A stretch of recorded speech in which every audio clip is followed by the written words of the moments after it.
Então vamos lá, vamos abrir a nossa Bíblia sem demora, no primeiro livro do profeta Samuel, 1 Samuel, capítulo 1, vamos ler do versículo 1 ao versículo 20. Então é um texto um pouco comprido, mas nós vamos expor essa passagem para vocês, é muito interessante. Então, primeiro livro de Samuel, capítulo 1, vamos ler a partir do versículo 1 até o versículo 20. Ok? Vamos lá então, você pode acompanhar aqui no telão também. Diz assim: houve um homem de Ramataim Zofim, da região montanhosa de Efraim, cujo nome era Eucana, filho de Jeorão, filho de Eliú, filho de Tou, filho de Zuf, Efrateu. E este tinha duas mulheres, o nome de uma era Ana e o da outra Penina. E Penina tinha filhos, porém Ana não os tinha. Subia, pois, este homem da sua cidade de ano em ano a adorar e sacrificar ao Senhor dos exércitos em Siló. Estavam ali os sacerdotes do Senhor, Rofni e Finéias, os dois filhos de Eli. E sucedeu que no dia em que Eucana sacrificava, dava ele porções a Penina, sua mulher, e a todos os seus filhos e a todas as suas filhas. Porém, a Ana dava uma parte excelente, porque amava a Ana, embora o Senhor lhe tivesse cerrado a madre. E a sua rival excessivamente a provocava para a irritar, porque o Senhor lhe tinha cerrado a madre. E assim fazia ele de ano em ano. Sempre que Ana subia à casa do Senhor, a outra a irritava. Por isso chorava e não comia. Então Eucana, seu marido, lhe disse: Ana, por que choras? Por que não comes? E por que está mal o teu coração? Não te sou eu melhor do que 10 filhos? Então Ana se levantou, depois que comeram e beberam em Siló, e Eli, sacerdote, estava assentado numa cadeira junto a um pilar do templo do Senhor. Ela, pois, com amargura de alma, orou ao Senhor e chorou abundantemente. E fez um voto dizendo: Senhor dos exércitos, se benignamente atentares para a aflição da tua serva, e de mim te lembrares, e da tua serva não te esqueceres, mas a tua serva deres um filho homem, ao Senhor o darei todos os dias da sua vida, e sobre a sua cabeça não passará navalha. E sucedeu que, perseverando ela em orar perante o Senhor, Eli observou a sua boca, porquanto Ana no seu coração falava, só se moviam os seus lábios, porém não se ouvia a sua voz, pelo que Eli a teve por embriagada. E disse-lhe Eli: até quando estarás tu embriagada? Aparta de ti o teu vinho. Porém Ana respondeu: não, Senhor meu, eu sou uma mulher atribulada de espírito. Nem vinho, nem bebida forte tenho bebido, porém tenho derramado a minha alma perante o Senhor. Não tenhas, pois, a tua serva por filha de Belial, porque da multidão dos meus cuidados e do meu desgosto tenho falado até agora.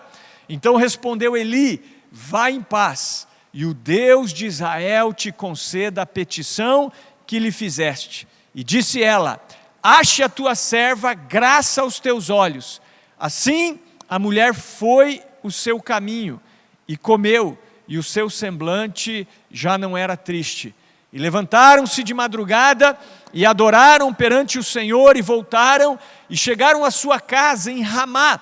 E Eucana conheceu a Ana, sua mulher, e o Senhor se lembrou dela. E sucedeu que, passado algum tempo, Ana concebeu e deu à luz um filho, ao qual chamou Samuel, porque dizia: o tenho pedido ao Senhor. Glória a Deus, né?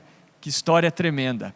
Bem, queridos, hoje eu quero meditar nessa passagem e falar um pouco sobre a vida dessa mulher israelita chamada Ana. O tema da mensagem dessa noite é: quando os problemas nos levam a buscar e orar a Deus. Esse é o tema da mensagem. Quando os problemas nos levam a buscar e orar a Deus. Eu quero começar essa mensagem dizendo que quando os problemas nos levam para mais perto de Deus, eles fazem mais bem do que mal. Posso ouvir um amém? Então, quando os problemas nos levam para mais perto de Deus, eles fazem mais bem do que mal. E digo mais, Deus, Ele usa problemas, Ele usa circunstâncias difíceis da nossa vida para o nosso bem. Inclusive, algumas circunstâncias difíceis da nossa vida, é o próprio Deus que está agindo por trás delas.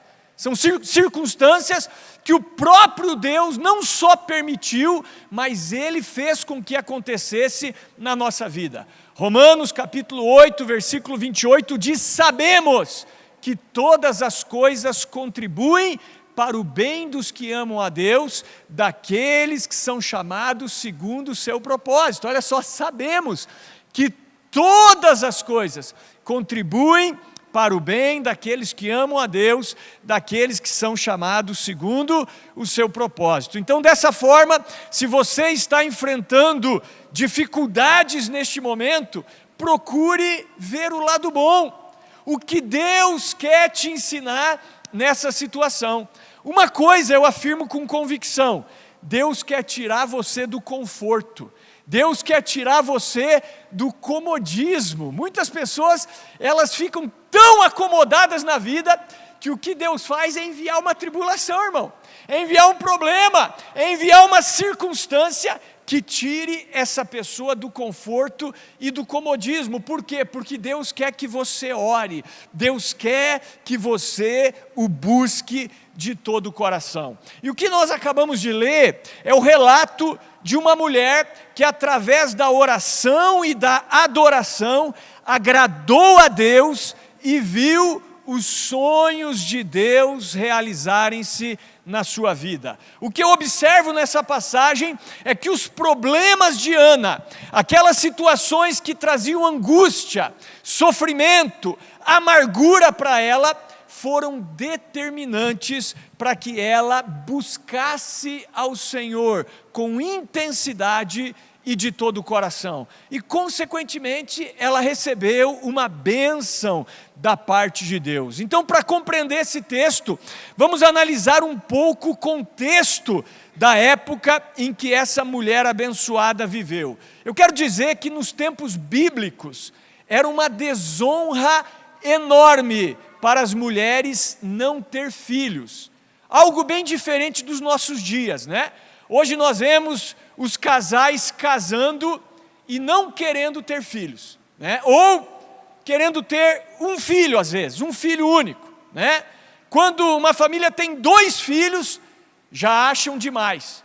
Uma família de 4 filhos é considerada hoje uma aberração, irmãos. Uma aberração, né? Então os tempos mudaram.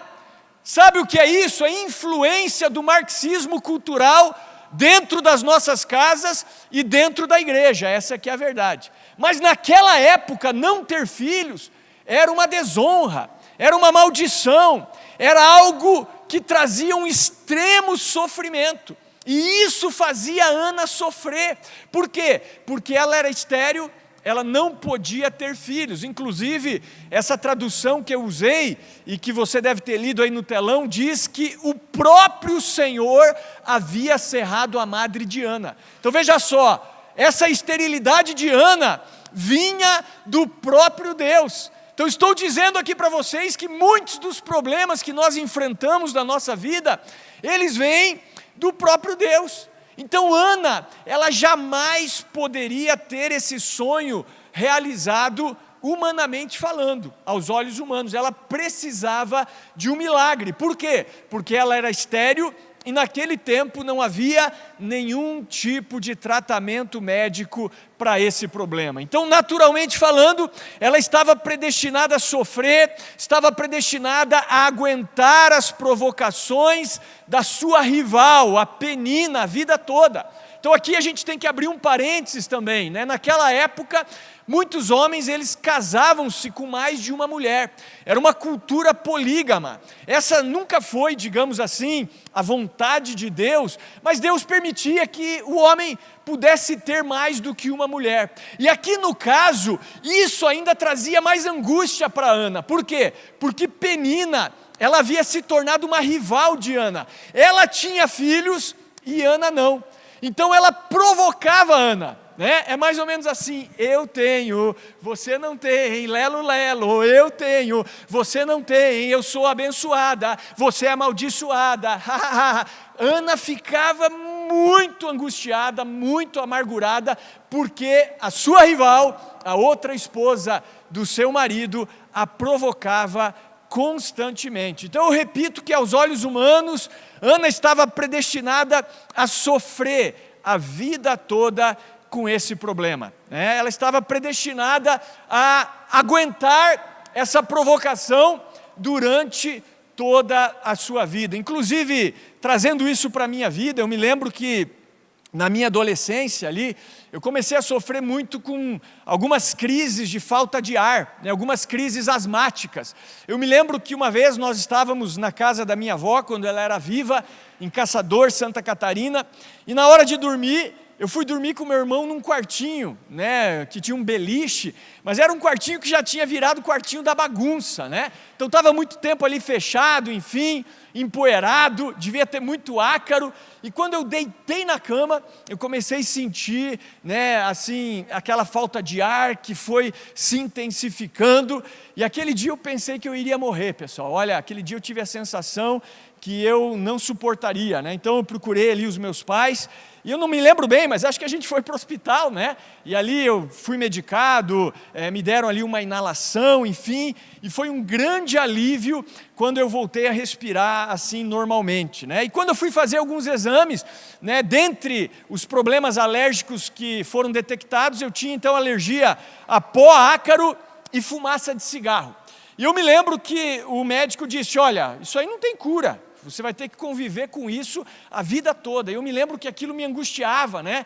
Eu jogava futebol e às vezes nós viajávamos para jogar em outras cidades, e eu falava: vai, tomara que o lugar esteja limpo, né? Que não esteja poeira e tal, porque era assim uma aflição muito grande. Mas quando eu me converti, eu falei: não, eu vou tomar posse de que eu vou ser curado. E olha, faz muitos anos, irmãos, que eu não tenho uma crise de asma, né? Às vezes me dá um pouquinho ali de falta de ar, alguma coisinha, mas crise de asma fazem anos que eu não sei o que é ter, né? Claro que eu faço a minha parte, eu me cuido também, eu nado, né? Não posso negar que existe uma participação nisso minha. Não sei se foi um milagre que Deus executou na minha vida, mas eu não aceitei aquela palavra dos médicos. Eu disse: não, o meu Deus, Ele é poderoso para me curar. Ainda que o diagnóstico seja de que eu vou ter que conviver com isso até o fim da minha vida, eu creio que Deus é poderoso para me curar. Então qual é o problema aqui? O problema é que muitas vezes nós nos conformamos com más notícias, com palavras negativas, com coisas que não têm solução aos olhos humanos. Talvez você esteja aqui, você esteja conformado com a sua situação. Pode ser um problema pessoal, um problema psicológico, né? Que os médicos disseram: olha, isso aí não tem cura não, você vai ter que conviver com isso a vida toda, né? Você vai ter que tomar medicação a vida toda.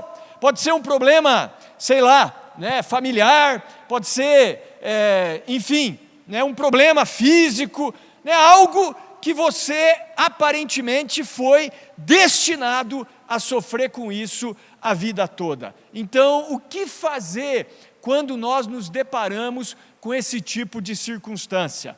Trazendo isso para o texto, nós vemos que Ana, ela poderia ter se conformado com a sua situação.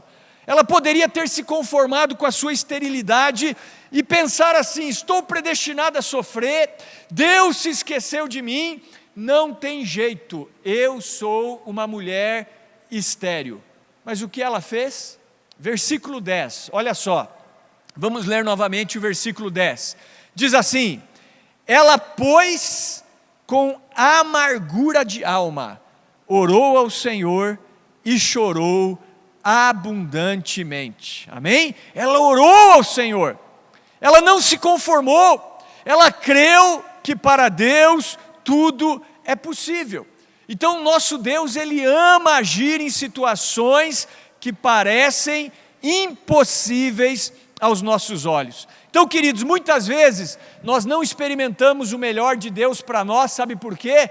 Porque nós não pedimos, porque nós nos conformamos com uma situação problemática, essa é que é a verdade. Por exemplo, Jesus, Ele disse assim: pedi e dar-se-vos-á, batei e abrir-se-vos-á, pois todo aquele que pede recebe, o que busca encontra, e ao que bate se abre. Mateus capítulo 7, versículos 7 e 8. O que Jesus está incentivando você aqui a fazer? A insistir, a pedir, a buscar, a clamar. O apóstolo Tiago, em Tiago capítulo 4, versículo 2, na parte B do versículo, ele diz assim: nada tendes porque não pedis. Nada tendes porque não pedis. E Jesus contou algumas parábolas bem claras sobre esse assunto. Uma delas, a parábola do juiz iníquo. Então Jesus, ele falou que numa cidade havia um juiz que ele não temia Deus, ele era um homem ímpio, iníquo. E havia naquela cidade uma certa viúva que não tinha dinheiro, para pagar-lhe um advogado, enfim. Então diariamente ela ia até o juiz e pedia: faz justiça para mim contra o meu adversário. Faz justiça para mim contra o meu adversário.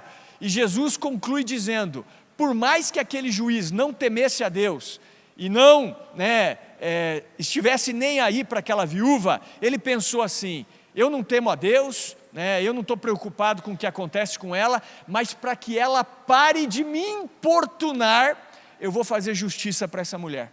Simplesmente para ela parar de me importunar. E Jesus conclui assim: você não ouviu o que disse o juiz ímpio? Quanto mais Deus, que é bom, não fará justiça para os seus escolhidos que clamam a Ele de dia e de noite. Então o que Jesus está falando para nós nessa parábola? Ei, bata, ore, clame, não desista. Existe uma infinidade de passagens que mostram a vontade de Deus se realizando na vida de pessoas. Em praticamente todos os casos, se não em todos, as pessoas beneficiadas clamaram a Jesus, perseveraram e não se conformaram. Porque a fé, ela é acompanhada de perseverança. Perseverança é uma maneira prática de demonstrar fé.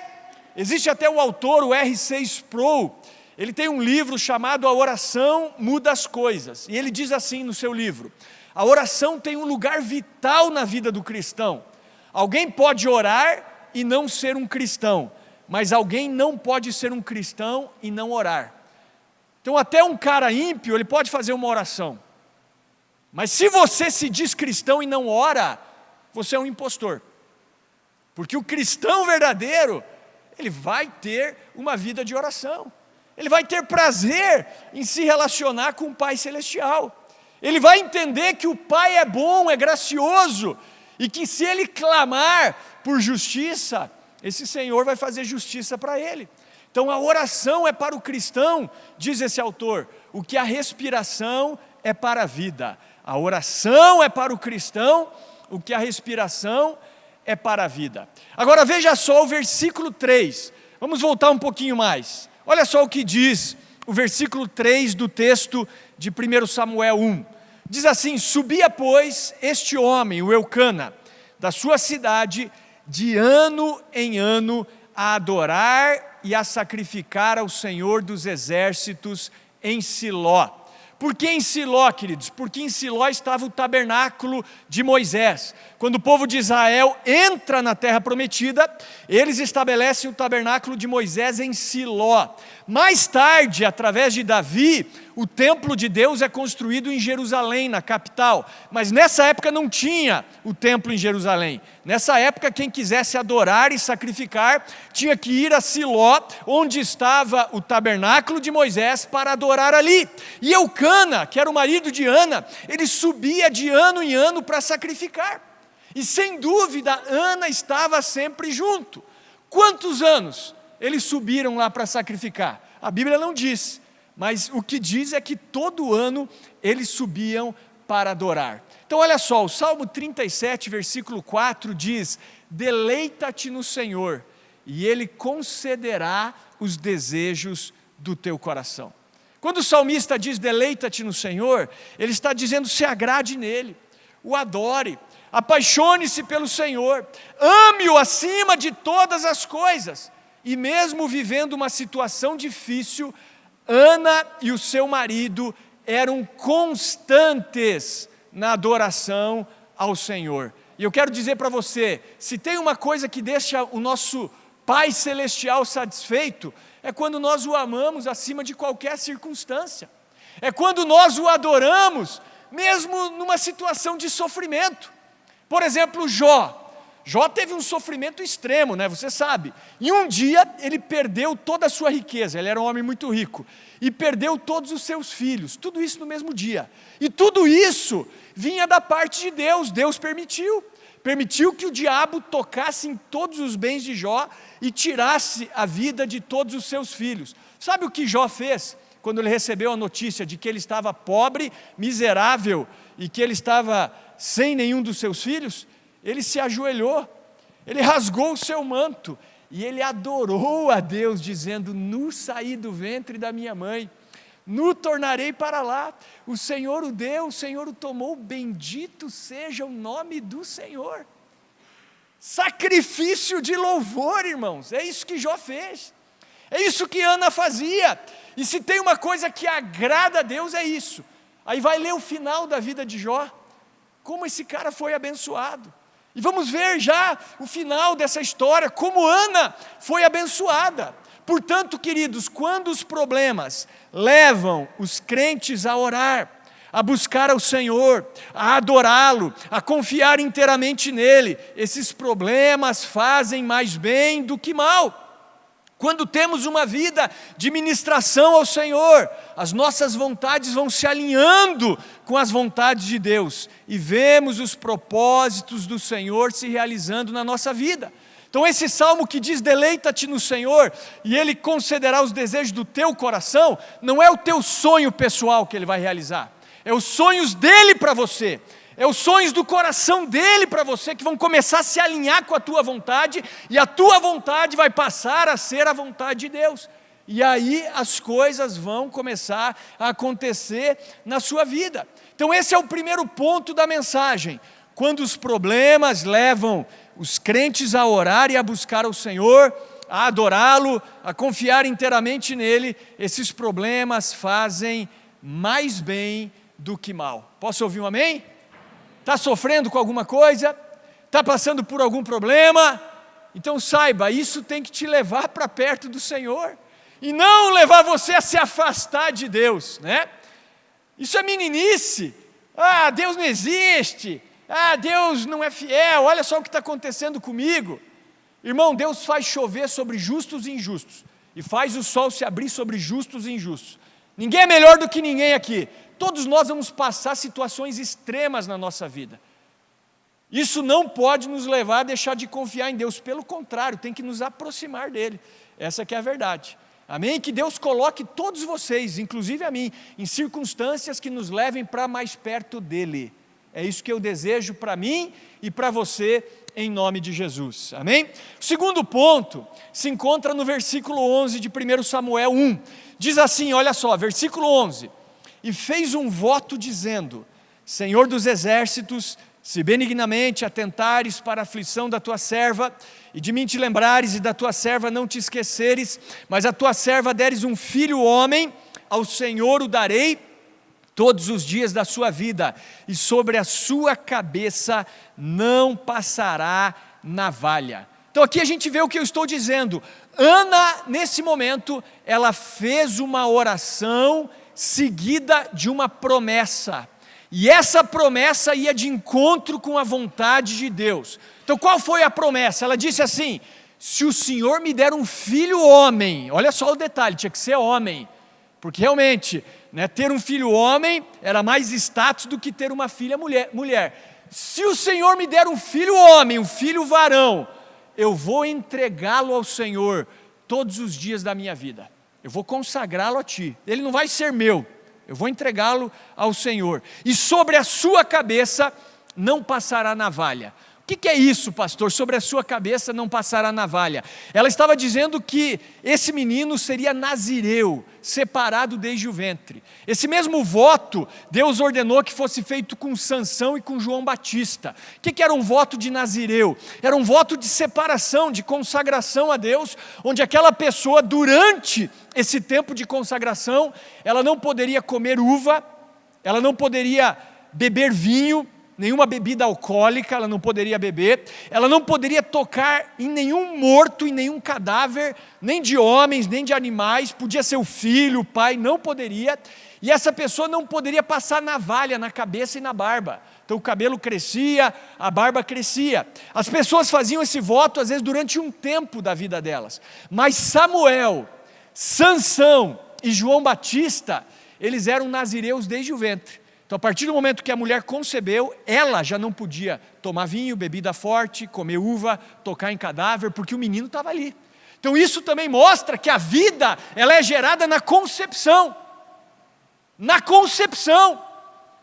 Que é uma história que fala, por que a mulher, a partir do momento que concebeu, já não podia? Porque o menino estava ali, já era uma vida, irmão. Então, ela não podia, porque se ela fizesse, ela contaminava o voto do menino.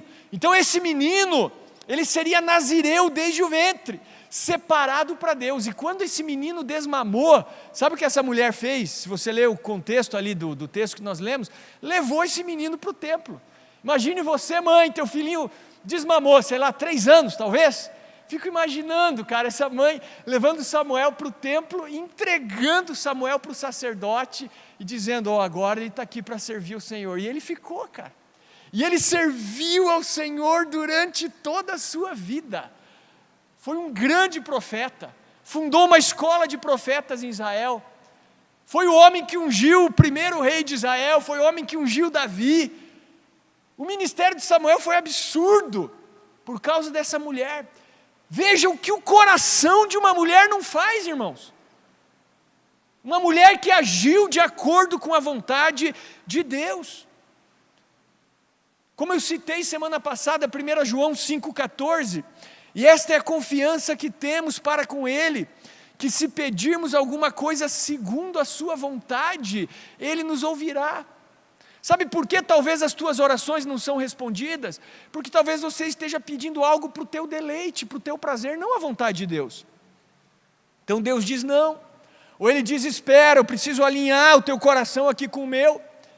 É isso mesmo, Tiago 4,3 diz assim, pedis e não recebeis porque pedis mal, para o gastardes em vossos prazeres. Então muitas vezes nós fazemos pedidos a Deus que não são respondidos, ou nós levamos um não, ou um espere, porque nós pedimos para o nosso prazer. Esses pedidos não estão de acordo com a vontade de Deus para nós. Então Ele diz, não vou te dar, não vai ser bom, ou espera aí, preciso trabalhar algumas coisas na tua vida antes de você receber, não é verdade? É assim que acontece, né?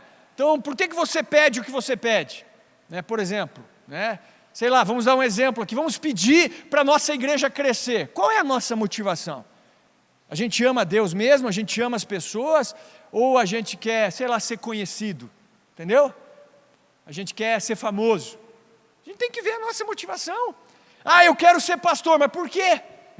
A gente tem que ensinar o cara que quer ser pastor, que ele está aqui para servir, e não para mandar, entendeu?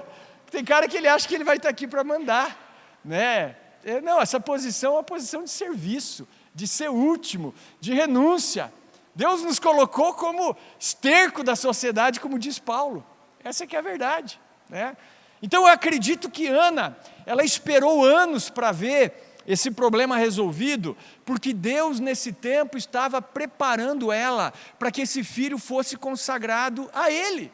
Se Deus desse a Ana, pense comigo, muitos filhos, desde o início do seu casamento, será que ela pensaria em dedicar o seu primogênito ao Senhor, levá-lo para o templo? Eu acredito que não. Eu acredito que o sofrimento, a amargura dela foram trabalhando o coração dela. E ela chegou num momento extremo que ela disse, Senhor, se o Senhor me abençoar com um filho varão, eu vou dedicá-lo ao Senhor, eu vou trazer ele aqui, ele vai servir ao Senhor todos os dias da sua vida.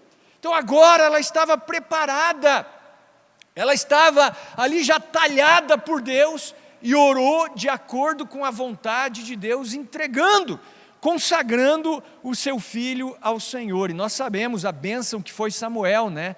Um homem usadíssimo por Deus, como eu falei. Inclusive você percebeu aqui, né? O nome Samuel significa eu pedi ao Senhor, um pedido a Deus. Agora, qual foi a atitude de Ana durante esse tempo em que ela não era respondida? A atitude dela foi continuar subindo de ano em ano para orar e adorar em Siló. Então eu repito, talvez você esteja orando por algo há anos, há muito tempo, não sei. Meu conselho para você é continue orando. Agora peça para Deus sondar o teu coração, para ver se a tua motivação está correta ou não. Então eu repito aqui, eu vou pedir um crescimento profissional, mas por que você quer? Eu vou pedir um crescimento ministerial, mas por quê? Eu vou pedir isso para Deus, mas qual é a motivação quando você pede isso? Você tem que alinhar a sua vontade com a vontade de Deus. Então muitas vezes Deus não realiza os nossos sonhos porque não sabemos pedir. Pedimos para o nosso prazer, pedimos para a nossa glória e nós não estamos preparados para receber a graça de Deus. Então o que Deus quer é que Ele seja glorificado na sua vida. Posso ouvir um amém? É isso que Deus quer. Ele quer glorificar o nome dEle na tua vida. Solo Dio glória. Somente a Deus a glória. Não a nós, Senhor, nenhuma glória para nós, mas sim ao Teu nome, por Teu amor e por Tua fidelidade. Porque dEle, por Ele e para Ele são todas as coisas. A Ele a glória eternamente. Amém. Então é como um pai, né? Às vezes os nossos filhos fazem pedidos para nós e nós dizemos, não é tempo ainda. Eu lembro quando eu queria às vezes dirigir, eu era menor de idade, né? Eu lembro, acho que uma vez meu pai falou, pare com essa história, um dia você vai tirar a tua carteira, você vai enjoar de dirigir. E eu falei, é verdade, né? É verdade, e realmente é assim. Não é tempo ainda de ficar querendo aí sair com o carro. Enfim, então nós temos que olhar para as nossas orações e pensar, elas buscam a glória de Deus, sim ou não? Né? Então tem muitas coisas que nós não estamos preparados, como a própria carteira de motorista. Né? Eu me lembro do testemunho de um pastor que o filho dele, antes de completar 18 anos e ter habilitação, ele ganhou um carro. Né? Ele ganhou um carro, e aí o carro ficava na garagem. Né? E aí, fala, mas por que você não dirige e tal? Não, eu tenho carro, mas ainda não é tempo. Né? Então ele já tinha a bênção, mas ainda não era tempo de dirigir. Então é assim que nós devemos entender. Talvez a bênção já esteja aí, né? Só Deus está esperando o tempo certo, alinhando o seu coração, talhando a sua vida, para que você possa ser abençoado como Ana foi. Amém? Então, primeiro ponto aqui, revendo, quando os problemas levam os crentes a orar, a buscar ao Senhor, a adorá-lo, a confiar inteiramente nele, esses problemas fazem mais bem do que mal. Segundo ponto, orar de maneira correta. Muitas vezes não recebemos nada porque oramos com a motivação errada. Ana só recebeu a graça depois de anos de preparo, quando fez um voto de acordo com a vontade de Deus. Então, para Deus não basta fazer a coisa certa, é necessário fazer a coisa certa da maneira certa. E quando nós temos uma vida de ministração ao Senhor, os nossos desejos se alinham com o dele e aprendemos a pedir de acordo com a sua vontade. Amém? Terceiro ponto a ser destacado também está no versículo 10, voltando ali ao 10. Olha só o que diz. Ela, pois, com amargura de alma orou ao Senhor e chorou abundantemente. Amém? Então aqui nós vemos que durante a oração de Ana, ela estava amargurada. Ela mesmo se declara atribulada no versículo 15. Então, em outras palavras, o coração de Ana estava quebrantado. Ela estava humilhada na presença de Deus, reconhecendo a dependência dEle. E esse é o mesmo ponto que eu já falei semana passada, mas não tem como não repetir. Essa é a maneira certa de nos aproximarmos de Deus, com o coração contrito e quebrantado, porque Deus resiste ao soberbo, mas Ele dá graça aos humildes. Então a oração, ela sempre vai ser respondida quando feita em humilhação. Isso é fazer a coisa certa, da maneira certa, em humildade. Deus, Ele não resiste a um coração verdadeiramente humilde. Não está escrito isso? Um coração quebrantado e contrito, não desprezarás, ó Deus. No alto e sublime trono habito, mas habito também com o humilde de espírito, com o quebrantado. Então veja que Deus, apesar de ser excelso, supremo, glorioso, Ele não resiste a um coração humilhado, a um coração humilde. Então eu preciso da motivação certa para orar, e essa motivação certa vem através da humildade. Humildade para reconhecer que dependemos de Deus, que Ele é um ser que sabe o que é melhor para nós. Posso ouvir um amém? Você não sabe o que é melhor para você. Só Deus sabe, né? Então outro ponto importante aqui, a ser destacado, é a fé. Quer orar de maneira que agrade a Deus? Então ore com fé. Jesus disse, tudo que pedires em oração, crendo, vocês receberão. Então algumas vezes nós oramos, nós temos a motivação certa, nós somos humildes, nós reconhecemos a dependência de Deus, nós queremos glorificá-lo, mas nós não acreditamos, nós não cremos naquilo que nós estamos pedindo. Tudo é possível ao que crê. Se tiverdes fé como um grão de mostarda, direis a este monte, passa daqui para acolá, e ele passará, nada vos será impossível. Você consegue entender o poder disso? Nada vos será impossível. Se nós crermos. Se nós crermos. Portanto, para que os sonhos de Deus sejam realizados, ore, mas ore da maneira certa. Qual é a maneira certa? Em humildade e em fé. Deus se agrada quando confiamos nele completamente, porque confiar em Deus também é um ato de adoração, demonstra que nós sabemos que Deus sabe o que é melhor para nós. Pastor, e se o meu destino for conviver com isso até o final da minha vida? Se essa for a vontade de Deus, agradeça, adore ao Senhor, porque Ele é soberano e sabe o que é melhor para você. Quando nós começamos aqui esse trabalho de reestruturação e de legalização do nosso templo, era uma montanha enorme, parecia algo intransponível, mas nós cremos, nós começamos a orar, nós passamos a agir também, porque isso é uma atitude de fé, e nós temos visto que o gigante era bem menor, a montanha era bem menor do que aquela que nós imaginávamos, e não acabou ainda, né? Mas nós já estamos aí na reta final, né? Mas foi algo que, digamos assim, nós fizemos em fé, nós nos movemos em fé, né? Agora, eu disse isso algumas vezes, e se não der certo?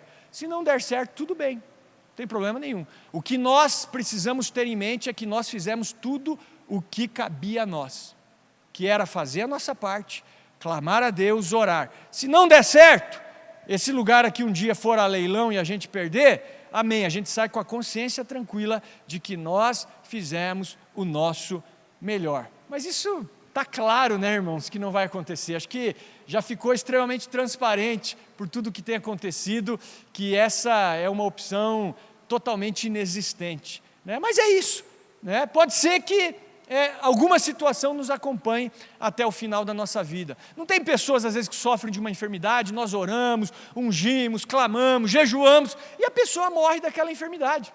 Inclusive você vê na Bíblia, o profeta Eliseu, um dos maiores profetas da Bíblia, ele morreu enfermo, irmãos, né? Ele curou, ele chegou a ressuscitar morto, mas ele morreu enfermo. Então faz parte da vida também algumas circunstâncias como essas. O que nós não podemos é nos conformar e perder a bênção que Deus tem para nós. E finalizando, O quarto ponto está no versículo 17, que diz assim, olha só.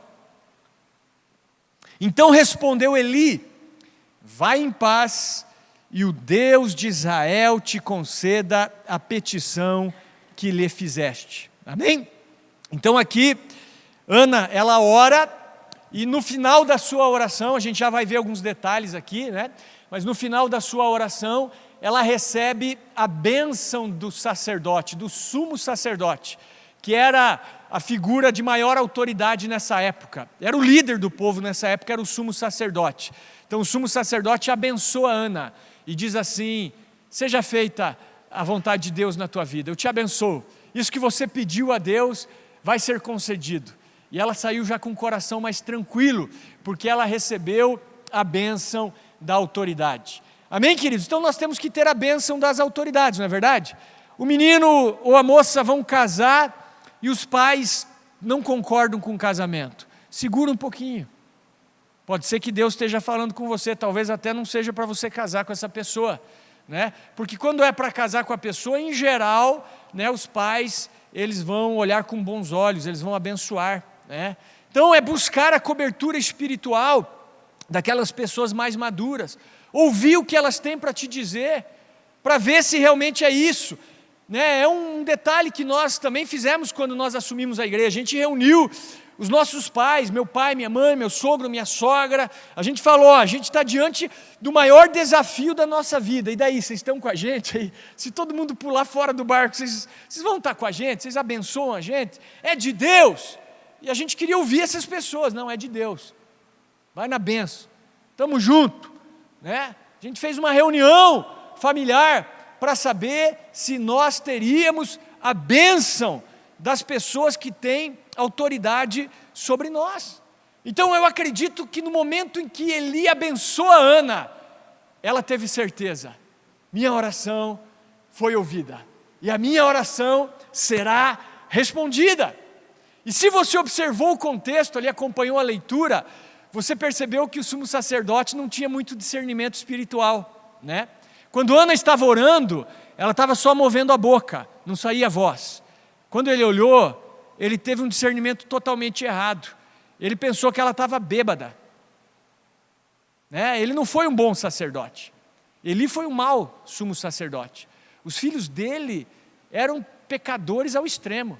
Os filhos dele eram prostitutos. Eles se prostituíam com as mulheres na porta da tenda da congregação. É como se os filhos de um líder, de um pastor, se prostituíssem dentro da igreja. E ele fazia vistas grossas. Os filhos dele roubavam a oferta que o povo trazia, que era para ser consagrada ao Senhor. Eles roubavam a oferta. Sabe para quê? Para fazer churrasco. Eles pegavam a carne que deveria ser sacrificada e faziam um churrasco, aquela carne com os amigos. Leia o contexto. Então ele não era um bom sacerdote. E ele era um sacerdote que não tinha discernimento. Por quê? Porque quando ele vê Ana orando, ele discerne que ela está bêbada. E ele ainda critica ela, fala: aparta de ti esse vinho. Quer ver? Vamos ler aqui a partir do versículo 12. Acompanhe ali, com atenção, do 12 ao 17 para a gente finalizar. Diz assim: e sucedeu que, perseverando ela em orar perante o Senhor, Eli observou a sua boca, porquanto Ana no seu coração falava, só se moviam seus lábios, porém não se ouvia a sua voz, pelo que Eli a teve por embriagada. E disse-lhe Eli: até quando estarás tu embriagada? Aparta de ti o teu vinho. Porém Ana respondeu: não, Senhor meu, eu sou uma mulher atribulada de espírito, nem vinho, nem bebida forte tenho bebido, porém tenho derramado a minha alma perante o Senhor. Não tenhas, pois, a tua serva por filha de Belial, porque da multidão dos meus cuidados e do meu desgosto tenho falado até agora. Então respondeu Eli: vai em paz, e o Deus de Israel te conceda a petição que lhe fizeste. Então veja que a submissão de Ana fez toda a diferença. Ela poderia se revoltar aqui, não? Se ela se rebelasse contra a autoridade aqui, talvez ela saísse amaldiçoada, não abençoada. O que você faria no lugar de Ana? Você está orando aqui na igreja, aí um líder, O pastor sem discernimento fala: ô rapaz, você está bêbado aí orando e tal, né? Você seria submisso como Ana? Ou você ficaria revoltado? Sairia amaldiçoando o pastor e a igreja e falando mal da igreja? Foi a atitude de Ana, irmãos. Ana foi extremamente submissa. Olha a maneira que ela fala com o sacerdote: não, Senhor meu, não tenha a tua serva por filha de Belial, eu estou derramando a minha alma perante o Senhor. O que você acha que gerou no sacerdote ou no sumo sacerdote isso? Constrangimento. Ela foi extremamente assertiva. O cara se constrange quando ele vê a burrada que ele fez. Ele diz: Deus te abençoe, vá na paz, e o Deus de Israel conceda aquilo que você tem pedido. Então tem cara que é rebelde, mulher que é rebelde, insubmisso, né, e tal, e quer. Onde que você chega com insubmissão, com rebeldia, irmãos? Em lugar nenhum. Em lugar nenhum. Agora, lógico, né? Se alguém aqui estiver falando uma heresia, aí você tem todo o direito de vir aqui combater essa heresia, né?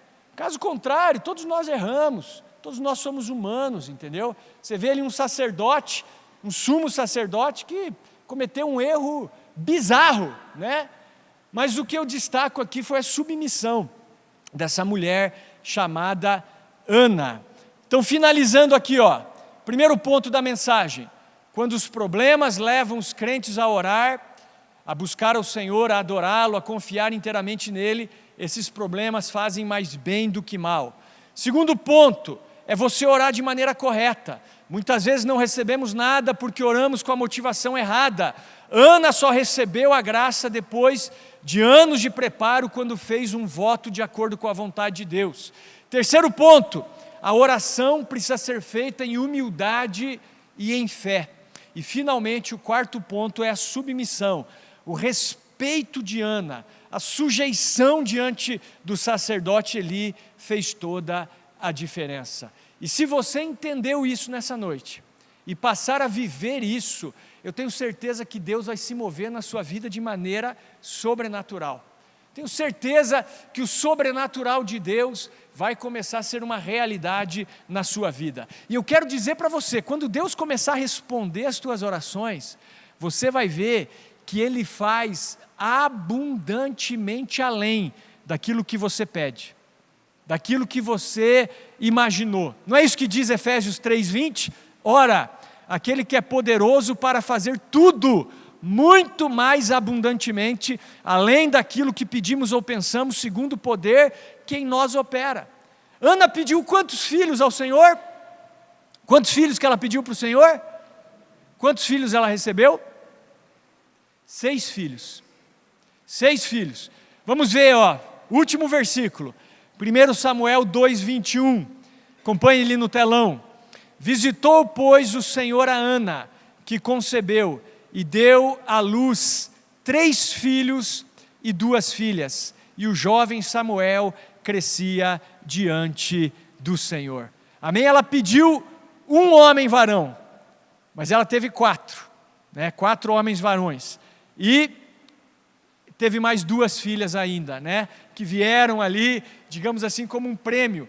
Então, quando a bênção vem, ela vem de uma maneira muito mais abundante. Amém? Então, com isso eu quero incentivar a igreja à oração, a continuar orando, a perseverar, né? Como dizem os apóstolos, nós perseveraremos na oração e no ministério da palavra. E nós vamos continuar aqui nos humilhando diante do Senhor, para que Ele realize os sonhos dEle nas nossas vidas. Amém? Quero convidar você a